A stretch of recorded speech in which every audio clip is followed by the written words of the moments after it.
Science is fraught with biases. And today we're going to talk about the streetlight effect. The streetlight effect is really cognitive bias.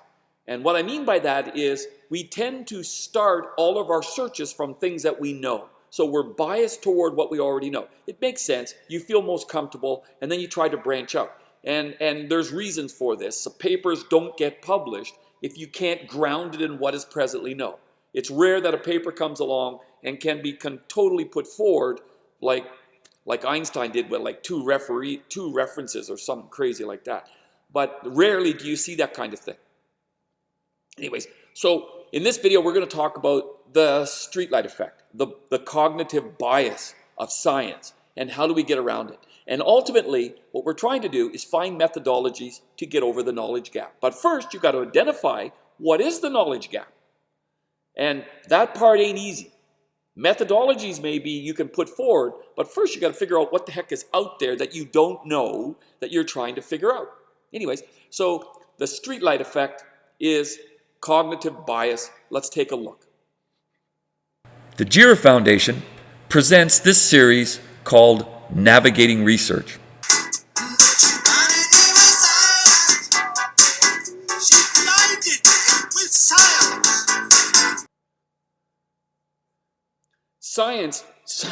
Science, okay, it's a great way to say it. Science is limited to the biases we live in, all right? And not just the biases, really it's what we don't know. And if we don't know something, we tend to go towards what we do know, ergo bias, okay? We know something, so we start from there.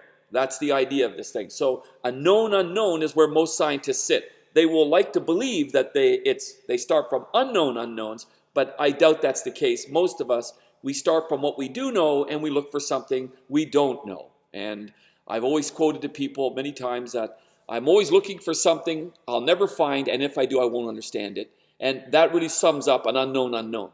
Okay?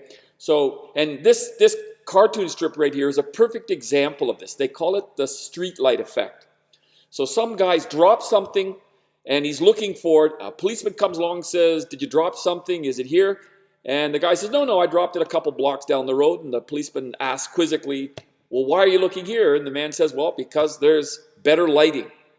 And that really synopsizes science, really. We start from what we know. We sit around, we under a light post where we know certain laws of nature. We start from there. And that's what this video will be about. The known knowns, the known unknowns, and the unknown unknowns. There are 4 permutations of known and unknown, and you see them here. The known knowns, known unknowns, unknown knowns, unknown unknowns. All of which have methodologies with which we can work with them. So you have the known knowns, as you can see here, it says analogies, lateral thinking. Known unknowns, basically all of science. We write a hypothesis, we create a hypothesis, we hypothesize, then we measure, iterate, and then modify our hypothesis and carry on. And then, of course, in the business world, they generally know what they want, but they don't know how to do it, so they brainstorm and things like this.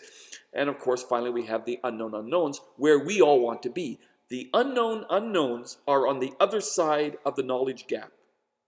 And they become unknowns because, one, we cannot define what the knowledge gap is, nor its depth of knowledge that we miss, or what the problem itself is. And therefore, it's a knowledge gap. We really come to a cliff. So we work from known unknowns, and we push it as far as we can until we get to the precipice of a cliff, below which we don't know the depth and the breadth to the other side. We don't know. And that becomes the world of unknown unknowns.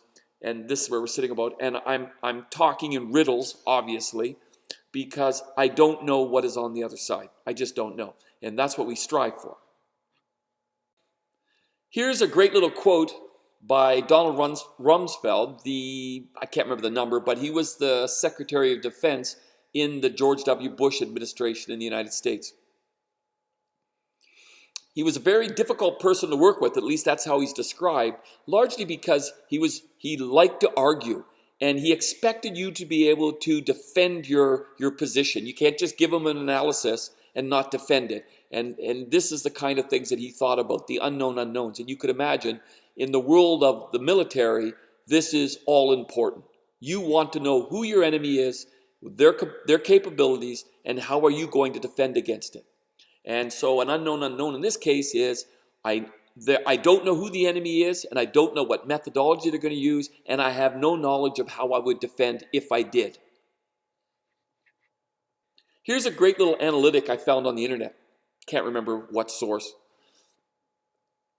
And effectively, cognitive bias is we start all of our work from known knowns. What we have read, what we've written, our experiences, our experimentation, all of that stuff are known knowns to us.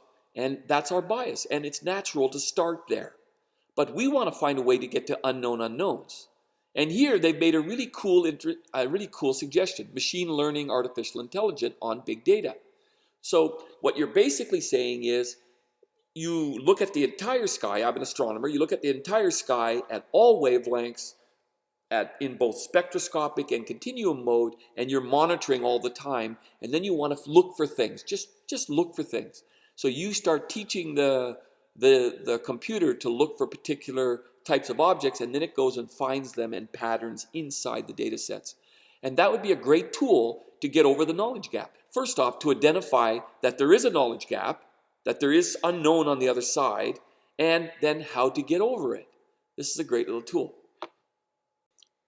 In the end, all we're trying to do is get across the knowledge gap.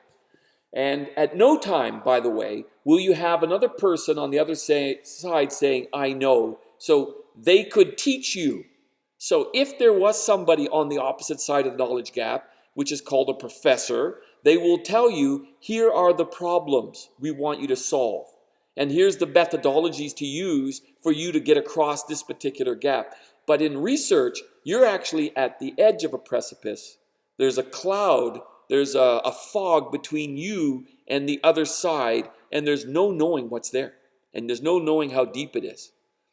So in order to be successful, first and foremost, to get observing time, that is, in this case, or for people to take you seriously when you write papers, you have to ground everything you do in the known knowns. In other words, you have to bias yourself. But when you do your actual research, everything you're doing outside of writing the paper or the proposals, use DOTI, diversity of thought and imagination. Try to get over this gap in your head somehow. Try to find a way to do it. You know, machine learning, artificial intelligence, wonderful, great tools. If you already have data sets, such as a virtual observatory or somebody else's data set, they exist. You ask permission, you apply the data, your machine learning to it, you find things, and that's all publishable. That'll help you to be successful. But DOTI helps you to find things that nobody else has thought of, nobody's observed. Okay? So basically, you've got to find ways to be serendipitous and stuff like that. You do that by being imaginative and really thinking outside of the box. There is no box. I've said that in many videos. There is no box. And here we stand at the edge of a cliff. We don't know how deep it is. We don't know how far across it is. We have no idea what is on the other side, even if we knew there was another side. And how do we get there? No one can tell us. There's no professor standing behind you saying, that's right, that's the question to ask. There ain't that. It's you. So you got to use your imagination. You got to find it. You got to look out there and see and say, hey, this is new, this is interesting. Or come up with something. And then root it in your cognitive bias. What you know, what everybody else knows. And you'll be much more successful. And you might get across that gap. So, try your luck. See if you can jump over. If you're one of the crazy ones that just takes a flying leap without being able to see, well, I'll tell you something. The landings can be pretty sore. Thermodynamics of Moving Bodies by Albert Einstein. His fourth paper. This year. I haven't seen anything like this since Newton's Annus Mirabilis. Dr. Lauer, are you honestly comparing Einstein to Sir Isaac Newton? Read it. He provides no footnotes. That's because he has answered a question no one was asking.